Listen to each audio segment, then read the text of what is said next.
Hi all welcome back to our YouTube channel. ഇന്ന് നമ്മൾ നോക്കാൻ പോണത് സർഫേസ് ടെൻഷനാണ് അല്ലേ. സർഫേസ് ടെൻഷനാണ് നോക്കാൻ പോണത്. എന്താ പറയുക, 2 വീഡിയോസ് ഞാൻ അപ്ലോഡ് ചെയ്തിട്ടുണ്ട്. അപ്പോൾ അത് കണ്ടതിന് ശേഷം ഇത് കാണാൻ വരിക കേട്ടോ. അപ്പോൾ നമ്മളിപ്പോൾ സർഫേസ് ടെൻഷൻ എന്ന് പറഞ്ഞു കഴിഞ്ഞാൽ എനി മോളിക്യൂൾസ് ഈസ് ഞാൻ ആദ്യം ഫുള്ള് വായിച്ചുതരാം, എന്നിട്ട് നിങ്ങൾക്ക് മനസ്സിലാവുന്ന രീതിയിൽ ഞാൻ അർത്ഥം പറഞ്ഞിട്ട് ഞാൻ വീണ്ടും വായിച്ചുതരാം. Okay. Any molecules in the interior of a liquid is equally attracted by neighbouring molecules from all side and it does not experience any net force. Any molecules at the surface of the liquid is attracted by the other molecules below it and it at the sides. Due to the imbalance of the forces, the molecules at the surface experience a net inward pull. As a result, the surface is under tension. This phenomenon is called as surface tension. ഇനി surface ടെൻഷൻ്റെ ഒരു definition എന്ന് പറഞ്ഞു കഴിഞ്ഞാൽ it is defined as a force acting on the imaginary lines of the unit length drone on the surface of the liquid and acting perpendicular to its towards the liquid side, represented by the Greek letter gamma, and SI unit is nm raised to -1, CGS unit is dyne centimeter -1.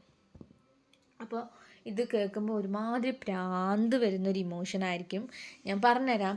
ഒരു molecules ലിക്വിഡിൻ്റെ ഉള്ളിലുള്ള interior liquid, ഇപ്പം നമ്മളിപ്പോൾ പറയുകയാണെന്ന് വെച്ചാൽ എവിടെ ഒരു interior liquid എടുക്കുകയാണെങ്കിൽ, അതിൻ്റെ ഇൻറ്റീരിയർ ലിക്വിഡ് എടുത്ത് നോക്കുകയാണെങ്കിൽ അതിൻ്റെ interior liquids neighbouring molecules of all sides, ഒരു ലിക്വിഡിൻ്റെ ഉൾഭാഗത്ത് ഒരു interior of a liquid molecules neighbouring ആയിട്ടുള്ള എല്ലാ ഓൾ സൈഡായിട്ട് എന്താണ് അട്രാക്റ്റ് ചെയ്തിട്ടാണ് നൈബറിംഗ് ആയിട്ടുള്ള എല്ലാ ഭാഗമായിട്ട് അട്രാക്റ്റ് ചെയ്തിട്ടാണ് കിടക്കുന്നത്.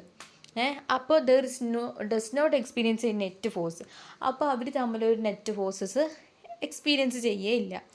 പക്ഷേ any molecules at the surface of the ലിക്വിഡിൻ്റെ സർഫേസായിട്ട് ഏതെങ്കിലും ഒരു മോളിക്യൂൾസ് നൈബറിംഗ് അല്ലാതെ അതർ മോളിക്യൂൾസായിട്ട് അട്രാക്റ്റ് ആവുകയാണ്. And it is attracted and of any sides.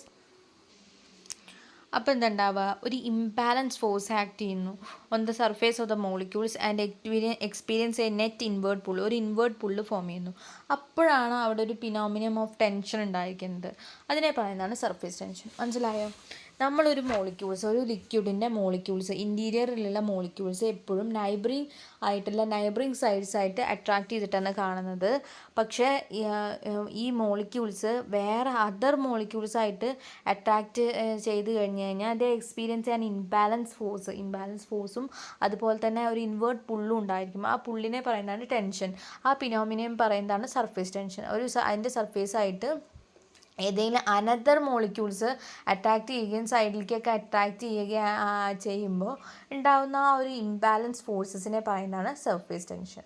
അപ്പോൾ നമ്മളത് അതാണ് സംഭവം ശരിക്കും നടക്കുന്നത്. പക്ഷേ അത് സ്റ്റേറ്റ്മെൻറ്റ് രൂപത്തിൽ പറയുകയാണെങ്കിൽ surface tension is defined as a force acting on the ഒരു imaginary line of a unit ലെങ്ത്തിൽ ആക്ട് ചെയ്യുന്ന ഒരു ഫോഴ്സസ് ആണ്.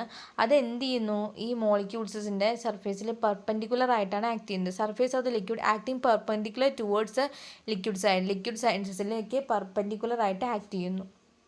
ഓക്കെ, അതാണ് സംഭവം. അത് റെപ്രസെൻ്റ് ചെയ്തിരിക്കുന്നത് ഗാമ എന്നുള്ള ലെറ്ററിലാണ്.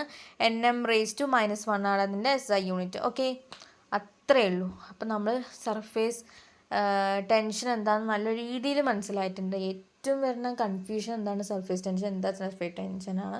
അപ്പോൾ ഞാൻ ഒരു ചെറിയൊരു പാർട്ട് വീഡിയോയിൽ എന്താ സർഫേസ് ടെൻഷൻ ഞാൻ അടിപൊളിയായി പറഞ്ഞു തന്നിട്ടുണ്ട്. അപ്പോൾ നിങ്ങൾക്കത് മനസ്സിലായിട്ട് അടുത്ത സർഫേസ് എനർജി എന്താണെന്ന് ഉള്ള ടോപ്പിക്ക് കേൾക്കുക. So thank you for watching and have A nice day.